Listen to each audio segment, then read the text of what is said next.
Hi, friend. Hi, friend. And to the Bravehearts listening out there, welcome to Permission to be Human. I'm Andrea. And I'm Janelle. Get ready for some real-time relationship woo and wisdom from the front lines with occasional tantrums and tears about how breaking rules, blurring boundaries, and tossing tradition can be catalysts for finding your truth. Let's debunk the fairy tales we were told as children and create a new map for life. Yes, Disney can go fuck itself. If you're seeking permission to choose your own path, freedom is the new F word, people, and want to feel less alone along the way, we got you. Please note, this is our side of the story. Our partners and metamours have their own individual experiences, and we do not speak for them.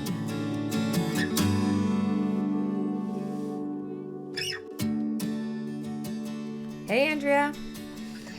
Hi, Janelle.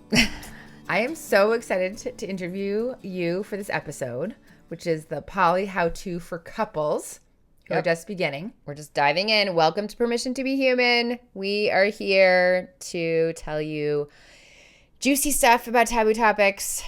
We're diving into poly how-to. Mm-hmm. And I feel you have so much wisdom to share on this particular topic. And what prompted you to want to do this episode? Well, I'm running into a few people who need help with poly. Like, seriously. Like people I tried to date, for example. 3 in a row. That is a teaser for another episode, part 3 of dating apps. Where people are really struggling with the poly how-to. Not the abstract theory and the experience, but actual tactics and strategies. We did have a man from one of our last Braveheart conversations, as he was at the door, like, hey, I need some tips. I need some real tactics and strategies about how to talk to my girlfriend. Mm-hmm. I need like the nitty gritty. And so we're like, okay, we're responding to that. And as validating as it is, like, I love hearing that people are actually doing this. It's lovely to know that I'm not alone, but I really feel like people can benefit from mainly my experience, but a lot of my mistakes too. Mm-hmm. And who do you feel this episode is for? Well, it's anyone who's partnered and or living together, and you're each going out on separate dates as part of a polyamorous structure. Mm-hmm. I think that nails it. Polyamory can look very different.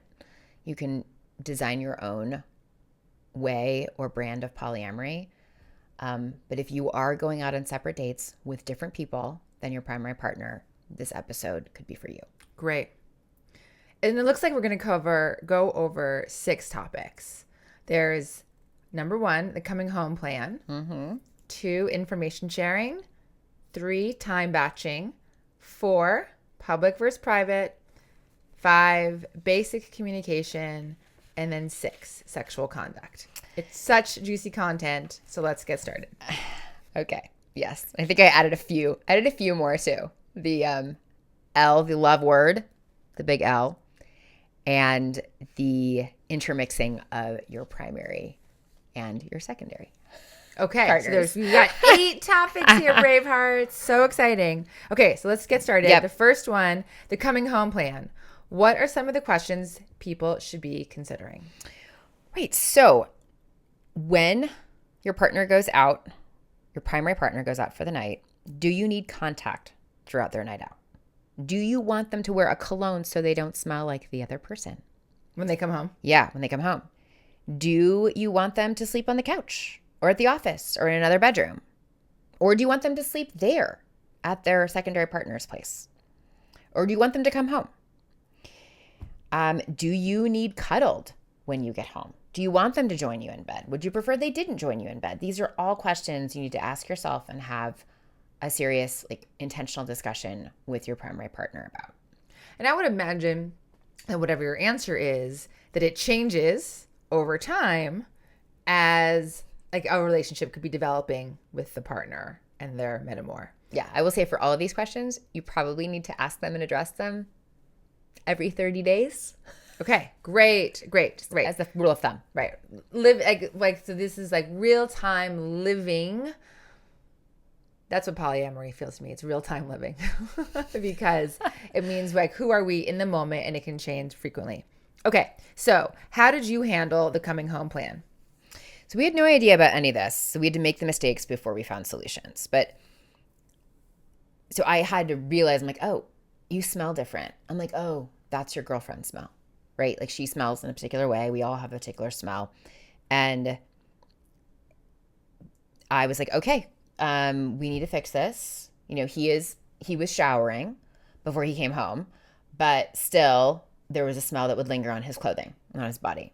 And because he used to come home at night, you know, after being there.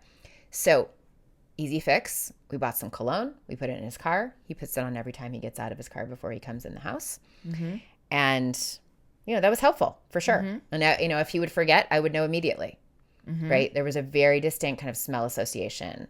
And it was pretty visceral for me. Right. It was, so smelling her on him was hard. So you were trying to navigate how not to react to that. Great summary. I will also add that people have different senses of smell. I don't know if mine's high or average, but my husband's is low. Like he does not smell things. And so this was not something that occurred to him. Mm-hmm. So I think, you know, in the beginning, he's just like, is this really true? Like, is this something that you're kind of like somatically inventing? You know, he wasn't mean about it. He was just like, you know, are you sure I really smell different? But he definitely did. And I think this is just an interesting sense to explore. Mm-hmm. So that's that.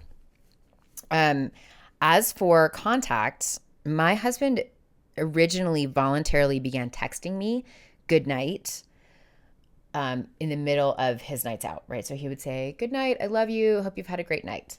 Something like that, mm-hmm. You know, heart emoji, kiss. And this was really nice. I mean, he was making a big gesture and it showed that he cared, that he was thinking about me, and I came to expect it. I will say it has like fallen away now, and I'm fine with that, right? Like I didn't really notice when it fell away. So we've been at this for several years. Mm-hmm. And but that's just an example of, right, the evolution of something. But in the beginning, you really loved it. Mm-hmm. And so it worked. Yep. It worked.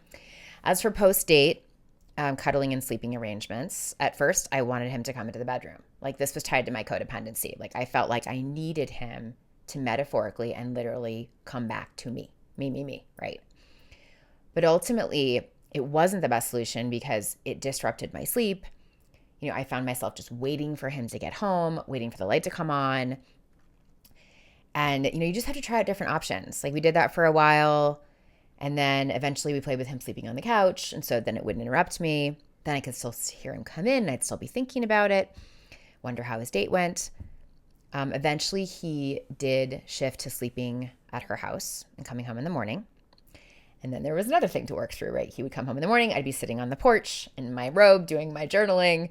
And, you know, we had a lot of difficult conversations on that porch couch. And I would just encourage you and invite you to ask yourself, what do I need? What does my nervous system need? Where is it need, and where's the need coming from? Is it your brain? Is it your ego? Is it your emotions? Is it your higher self? Also, how can you make requests instead of demands? This is an interesting difference in general. I think for a long time, I was like, no, this is what I want. I have to have this, right? And it's just, you know, it just doesn't work that way, right? Mm-hmm. Like I would say, this is my request. Mm-hmm. And sometimes it takes a while. Maybe they need to think about it. Maybe you need to mull over it for a few days. And they might say no. They might say no. Mm-hmm. And ultimately, though, I had to remember, realize, and be proactive about taking care of myself in this situation and not expect him to read my mind. Mm-hmm. That's the bottom line. Mm-hmm. Because not reading your mind doesn't mean he doesn't care about you. Because as you pointed out in the first section of this, he doesn't have the same sense of smell. So he couldn't have possibly guessed what you needed.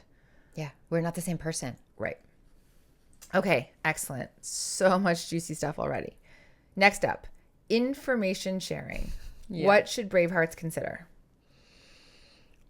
How much do you want to know about the date? How much does your partner want to know about your dates? How much does your partner want to share?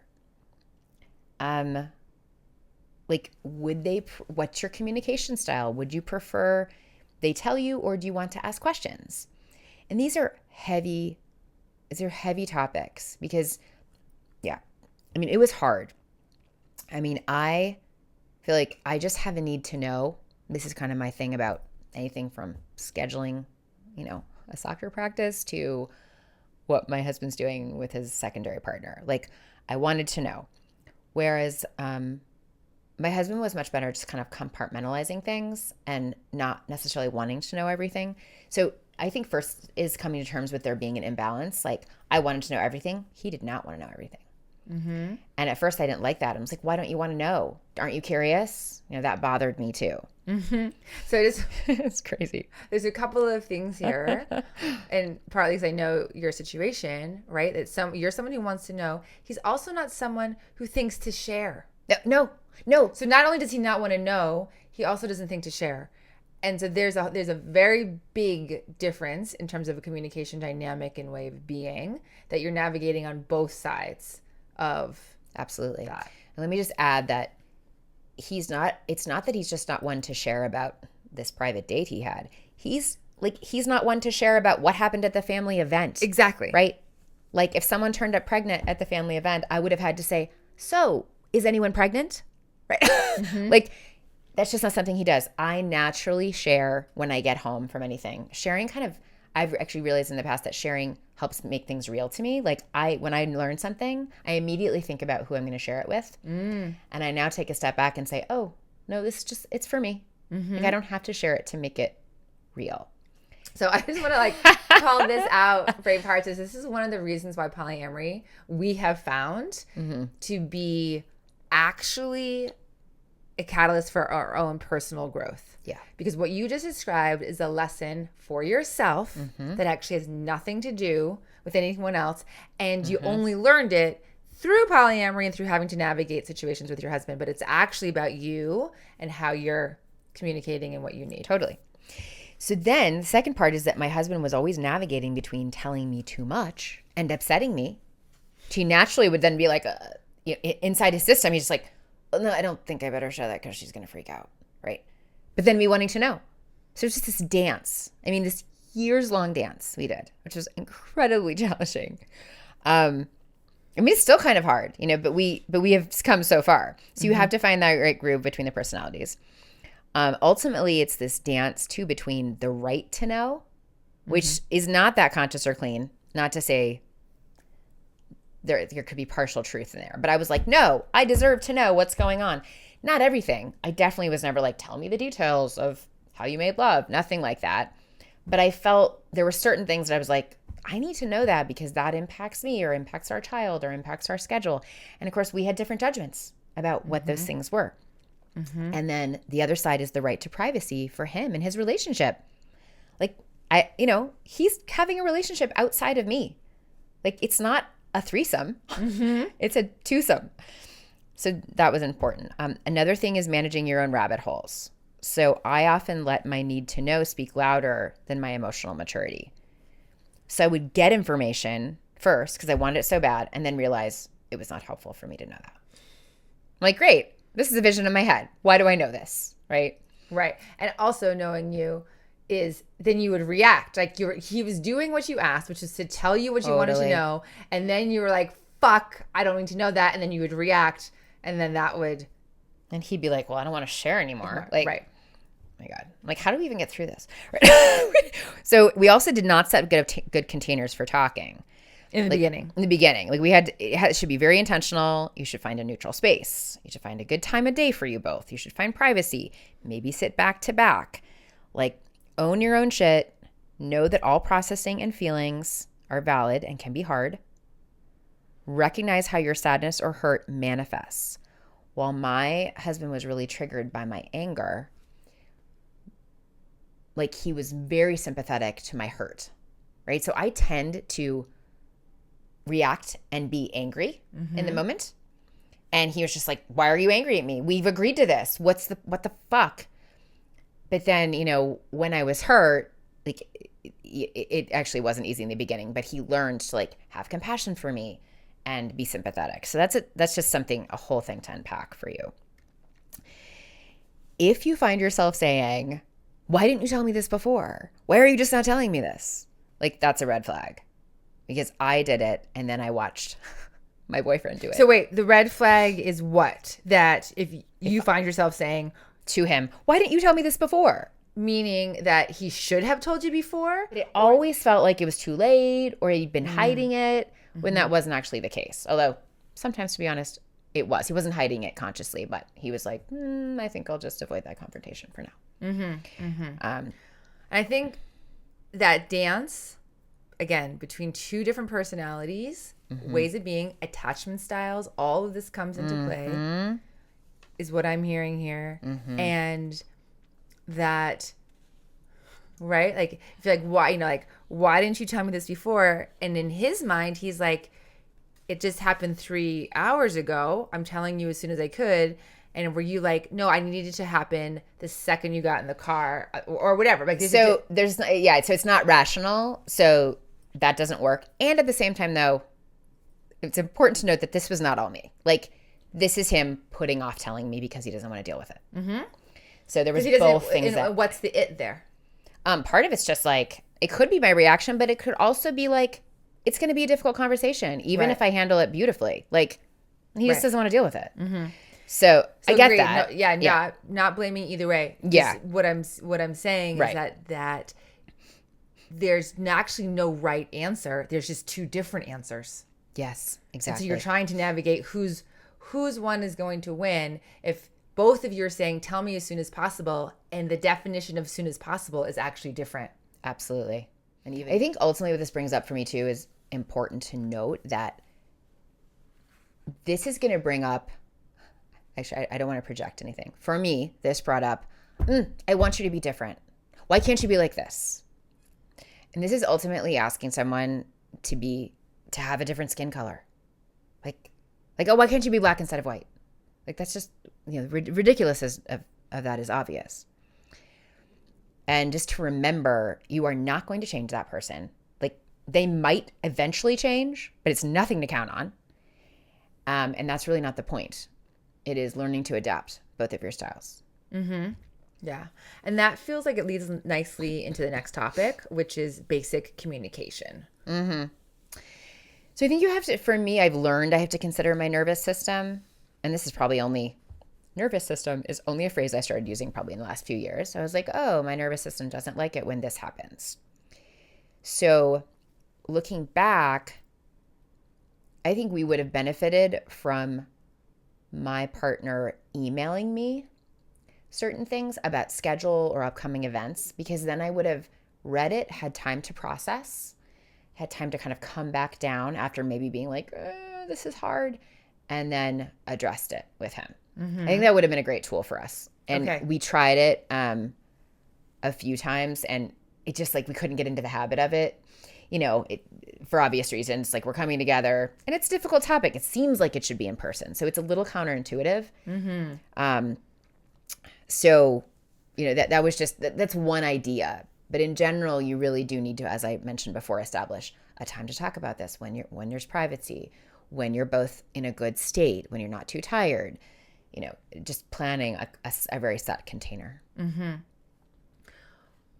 Something else I just want to put a spotlight on what I'm hearing is we just acknowledge there's two different people, two different ways of communicating, two different expectations, definitions, all of that.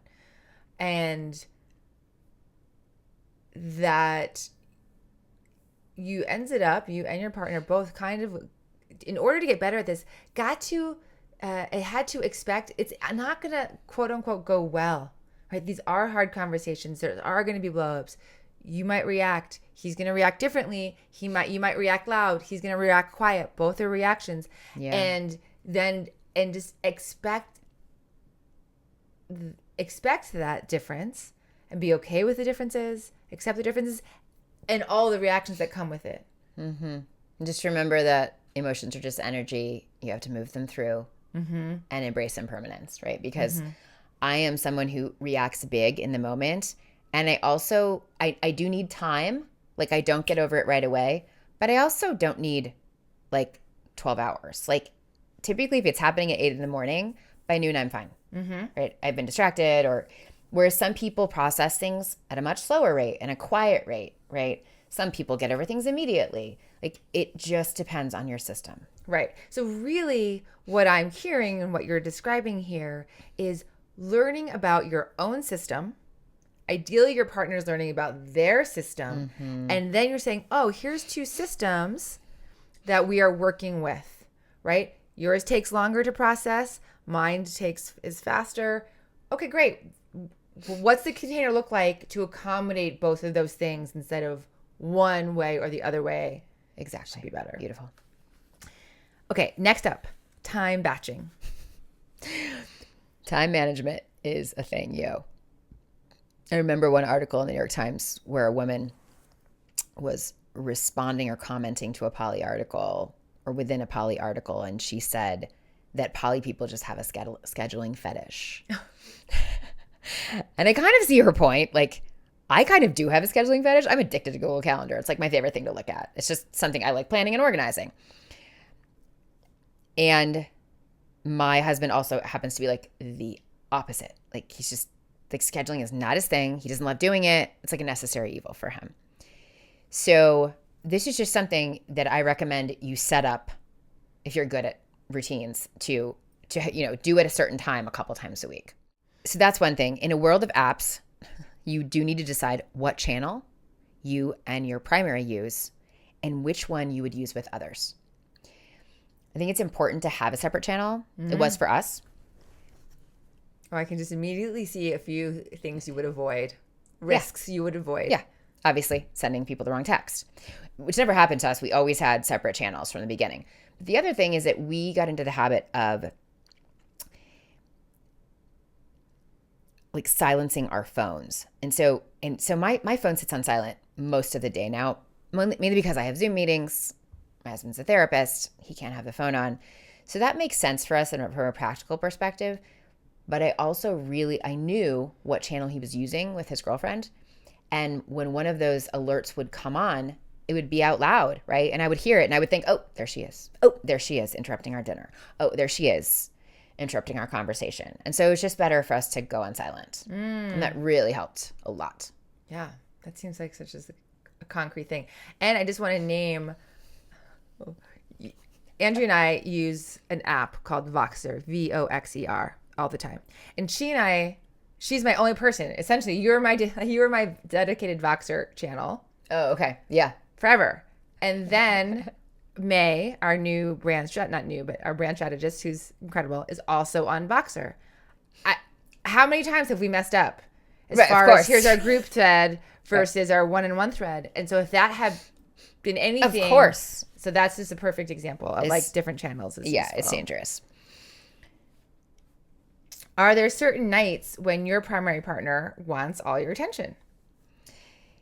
Yeah, and I do think this also, it actually edged us towards scheduling date nights or sex nights or like intimacy nights, which was something new for us. Like it wasn't something we did. We weren't intimate for a while and then we were, and then, we would go through phases of not being, but I do think it is good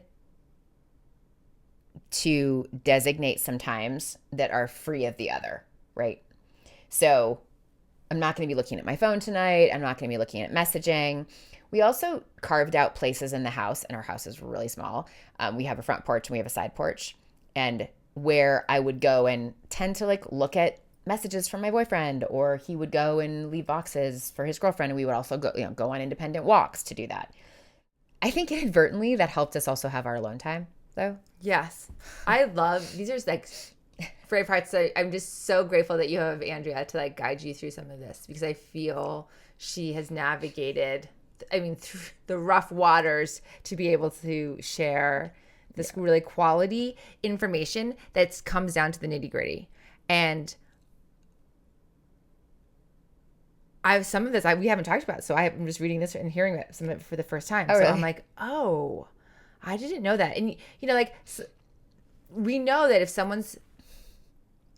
you lose connection if you're in a room at a dining room table or whatever and your phone is there, right? Now think that, oh, am I being interrupted by my partner's partner?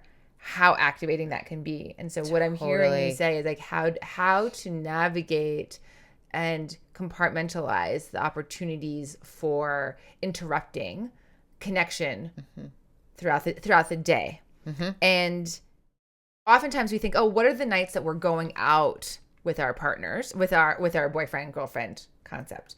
Secondary partners. It's the secondary partners. Okay. If you're in a hierarchical structure, Right.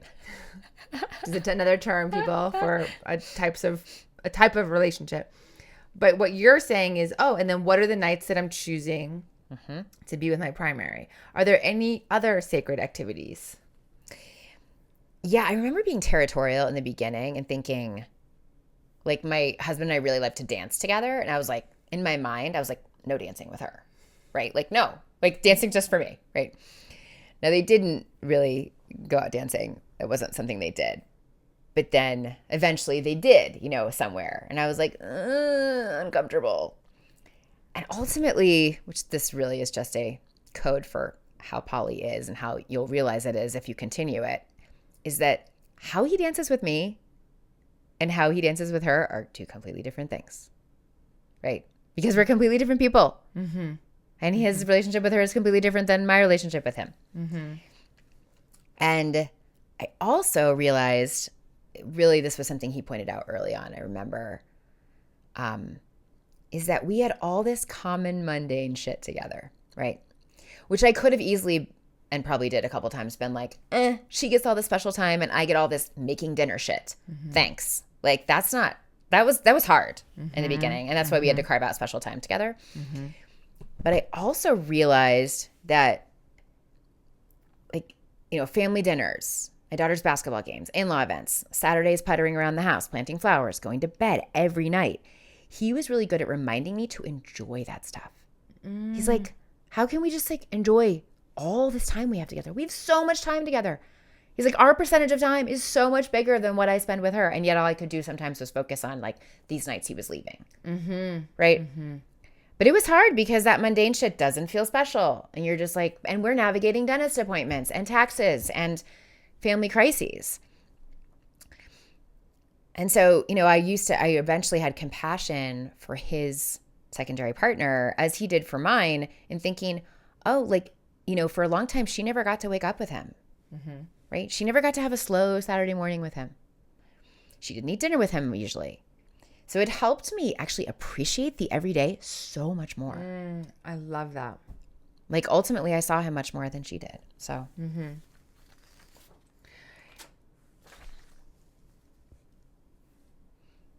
There's just so much there that I'm gonna give a little like noble silence for the Bravehearts to just like digest everything that Andrew just said. And I also wonder, is it a legit request to say you can't do something with someone else because that's ours? I think that is definitely a very personal thing and negotiable within the container. Like, for a long time, and still, like, my husband never spent a holiday with his secondary partner, and I never spent a holiday with my secondary partner. That was something that was reserved for family. I'm trying to think if there was other times where I was like, no, you can't do that. The fact is, their time together was limited. So they didn't have a lot of choices about what they were going to do. They would occasionally go spend a weekend together.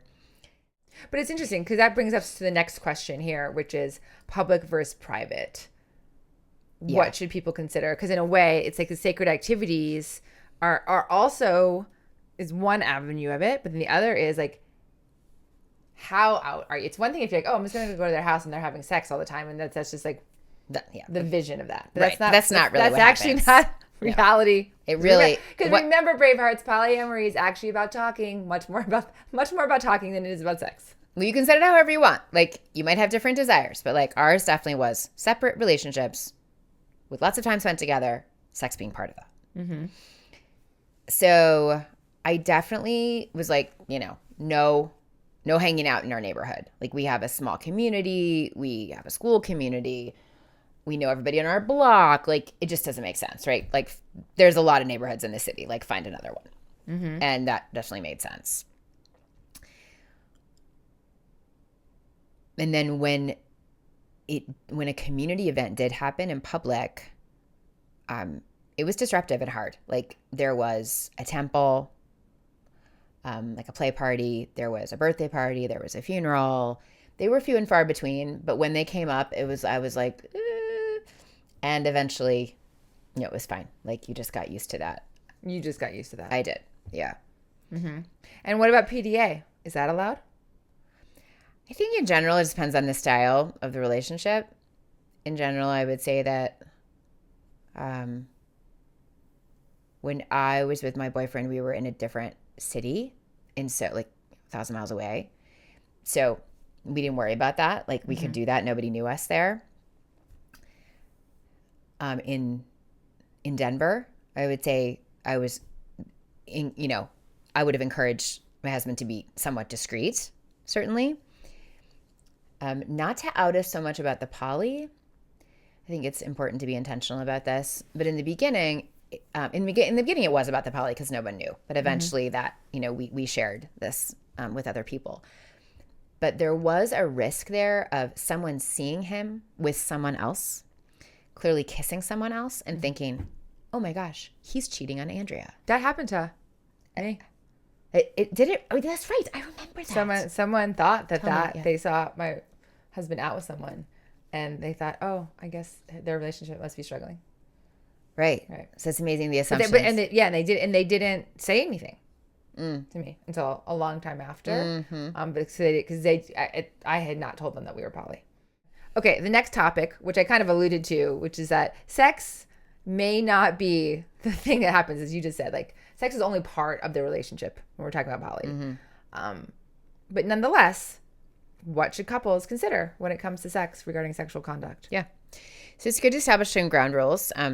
Where can sex occur with a secondary partner? Which house is allowed? Is the house allowed?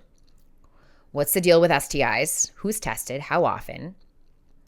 And then we have to talk about being fluid bonded. And what that means. Yeah. Okay. It's great. So how did you handle this? So for us, we knew that our house was off limits. We have a really small house, and it didn't feel comfortable for either of us for someone outside to be coming in, and for them to be having sex in our house. I think even if we had a spare bedroom, that wouldn't have been the right decision for us. This is going to depend on kids and obviously other things.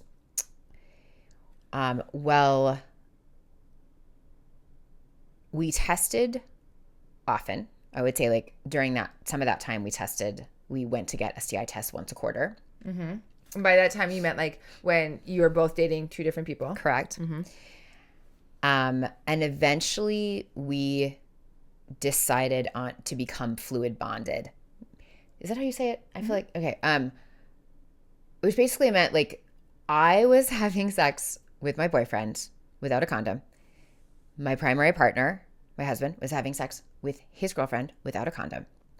And you and your husband were having sex. And me and my husband were having sex. Without a condom. Obviously without a condom. And so we were in sort of this fluid bonded situation where we were all safe because we're all having sex with each other. Right. You'd all gotten tested prior. Correct. You knew what everyone's status was, and then you agreed to it, and then you agreed to then, between those combinations, have sex without condoms, essentially unprotected sex. Correct. And then if any of us had sex outside of that circle, then that would be protected sex. Mm-hmm. So we're basically all in the same petri dish, right? Mm-hmm. So me, my boyfriend, my primary partner, otherwise known as my husband, and his girlfriend. So this was very slippery. No pun intended. And didn't always go as planned, obviously. Because when you are making a decision about intimacy, when you're poly, you are not impacting one other person. You are impacting 3 other people. Right? And so this came up quite a bit. We would have long times where it was like very smooth, plateau, and then we'd have a rupture. And I think this brings up a good point in general, that it is very hard to plan meticulously when it comes to relationships or romance, right? For people who want to keep your word about every single thing and say, nope, these are the hard and fast rules. You have to do this every single time. Honestly, that would never have worked for us. I know that. And that may work for you, more power to you. Like rules like I will never give a blowjob. I will never sleep over at someone's house. Like we didn't have a lot of specific rules like this because we just found that too challenging. In the moment, things tended to change. Maybe we had a couple hard, fast rules. Otherwise, it was fluid. Life is about the moment and spontaneity. And so I had to trust my partner to make decisions.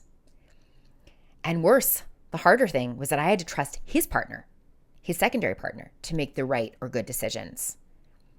Right? And I didn't, I knew she was a good person, but I didn't have a relationship with her. Right? So I hadn't built a bunch of trust about her. So I had to trust him to trust her. Right. So I'm curious when you say, there were things would go along for a while. Because ultimately, in this particular case, we're talking about health and safety. So were the blow-ups because someone in this polycule, as another term, would have unprotected sex with someone and then not tell anybody?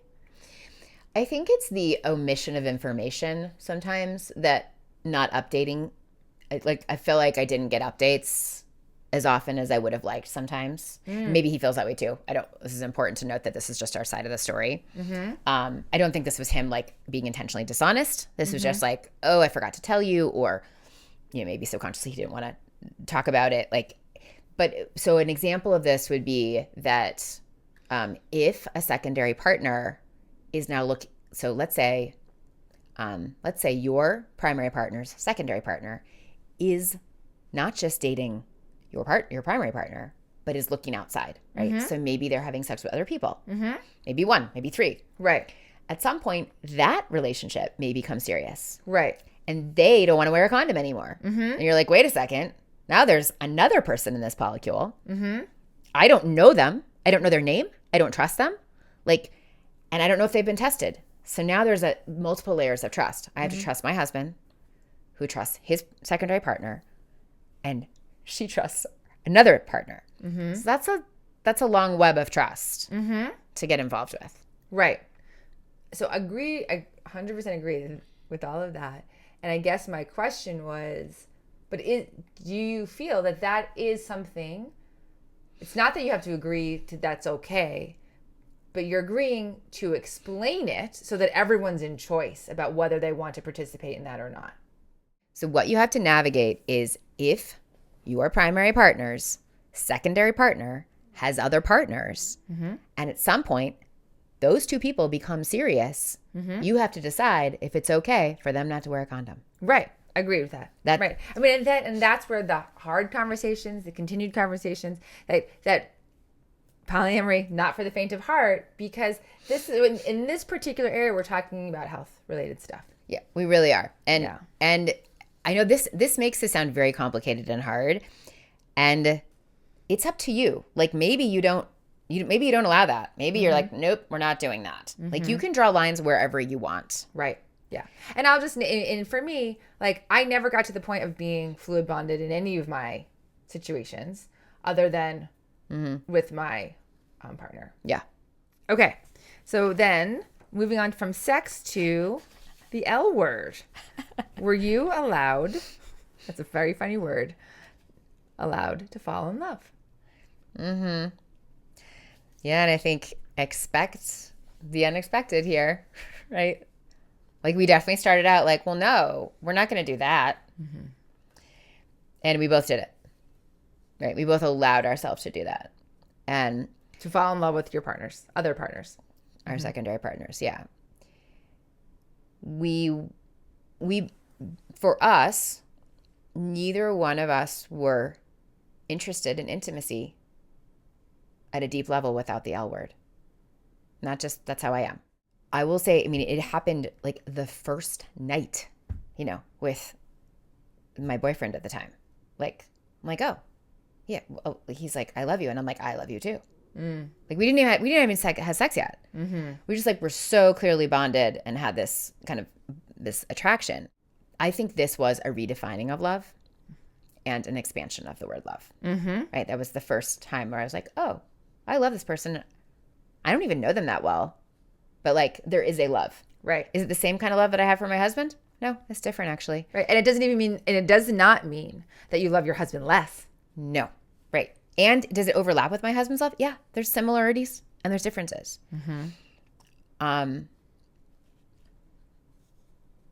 Like, yeah, they're just different kinds of love. And I eventually came to accept this, that love is expansive and you don't run out of love. But it is something to navigate. And I would, the hard part, the traumatic memory I have of it is saying like, okay, please tell me when you use the L word. Like, please tell me when that comes up. Right. In a way, for me, this is where this is another reason why poly has been so expansive for my own personal growth, is what you just said. It helped teach me that love is expansive. I also agree that you not only do you not run out, but there's infinite amounts of it.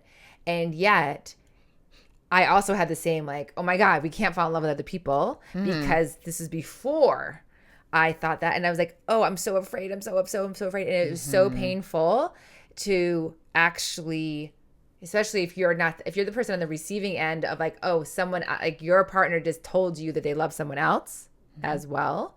And you haven't had the experience yet. Is that you're like, oh my gosh, like something just got taken from me.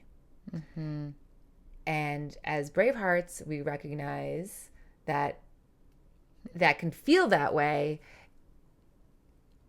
until we move through what actually feels more true. Yeah.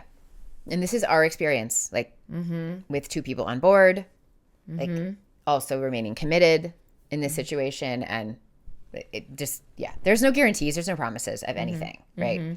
This was how it went for me. Yeah. Okay. So did you ever meet your husband's girlfriend? And did he ever meet my boyfriend? And did he ever meet your boyfriend? So I went to coffee a few times and have met my husband's girlfriend at the time. So we knew each other. We also had been in overlapping communities, so I knew who she was. I definitely feel like we respected each other. We'd communicated, we'd created a channel of communication if needed. But we did not have an ongoing friendship. So we did not see each other consistently. And that worked for us. He also met my boyfriend once, and that's good. I think that was nice to like put a name to a face, feel the presence. I encourage that, but it is just totally your choice, right? Right. And that was also, I would say, like you had been dating your boyfriend for years and years and years before he met. Right, because he lives far away. Right. And so, but I met her a little sooner. And I would, we also did a medicine journey together. Like the three of you? No.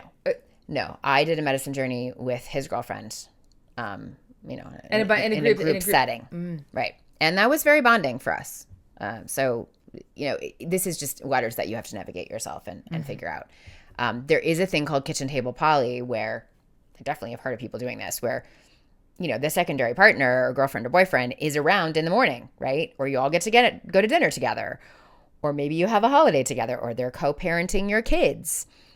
This tends to be popular in poly news stories. Like I've read so many stories about this, and this is part of why I wanted to do this episode, is that everyone talks about it that way, and that is not how we did it at all. Like there's no interaction in general between. There was a couple of meetings, short meetings, but no interaction between my child and our secondary partners. And although I do think another thing to navigate, it brings up an important last point, is that you need to discuss whether you want to reference your secondary partner, girlfriend, or boyfriend in conversation, right? With your children. Yeah, with your children, or with others. your in-laws, or with friends, right? So are they someone you can talk about and reference or not? And this is something we dabbled with. I would say I did more just because I'm talk more and I'm external processor, and things would remind me of my boyfriend and I would just casually bring it up. My husband did this much less, but eventually he did that as well. And I think we kind of broke each other in with it. In the beginning, it was jolting, and we had some difficult conversations around it. And, by now it's no problem. Right. And then eventually you did also speak to it in front of your child, right? Speak For to sure. speak They about knew. them. Yeah. My child knew who those people were and knew our situation. Yeah. Whew, wow. Okay, Braveheart. Okay. We're going to ask Andrea if she's any books or resources that she recommends for couples starting out. But I just, again, want to say wow to being able to have a firsthand experience from someone who's living this life, choosing to have an alternative relationship format. That, and I really appreciated that you said this, that is as trending as poly is right now in lots of ways. We actually acknowledge that for lots of Bravehearts listening out here, you're not choosing to be like in a poly relationship. Like we know it's not mainstream, but that even when you're choosing it, because every relationship gets to be different, even what you're reading or hearing about may not look what like yours looks like. And so Andrea's is one version of it. Every article you read is one version of it. But this is just a reminder that this is the beauty of it too, is you get to make it look whatever way feels good and true for you and the people that you're interacting with. Exactly. I just want to reiterate, this is my version of what happened. Is my interpretation. We all have our own story. I have utmost respect and love and compassion for my husband and his girlfriend at the when all this was happening. And I know he also respected my boyfriend very much at the time. And it's challenging. But ultimately, everyone is a good human with good intentions for in my situation. Absolutely. So as far as books and resources, I will say I literally went to the library because I love libraries. And there was nothing. There was 2 books. There was the word on the Dewey Decimal System, right? That's a label on the shelf. And there were 2 books. And I was like, okay, I'm in no man's land. Right. This is like a decade ago. Yeah. 8 years ago. And so there was 2. There was Sex at Dawn. And there was one other book that I can't remember. But I did. So Janelle does a lot more reading than I do of not in nonfiction. I tend to read the first 30 to 60 pages of self-help books. And then I'm like, okay, I'm done. I did read a lot of More Than Two. And I did read Sex at Dawn. So those were the 2 I read. I think Janelle will have a few more though. Yes, I do. You can also go to my website, philwallylive.com, where I have my list of, 6 or 7 or 10 books on polyamory that I recommend as resources. But if you're just starting out, I do think Opening Up by Tristan Taormino is a great one to start with. Okay, nice. Okay, thank you, Andrea. Thank you for sharing your wisdom with all of us Bravehearts. And so for those who are just starting out, I'm just excited for you to have to maybe have a few less difficult conversations than Andrea did. Yeah. Email us with any questions. Feel free to reach out. Follow us on Instagram, Permission to Be Human Podcast, and visit permissiontobehuman.live/events to join an in real life Braveheart conversation, and we can talk about it. Thank you, Bravehearts. Bye. We love you. Do you need permission to be human? You got it. Listen, subscribe, and review on Apple, Spotify, or wherever you get your podcasts. Learn more about us at permissiontobehuman.live.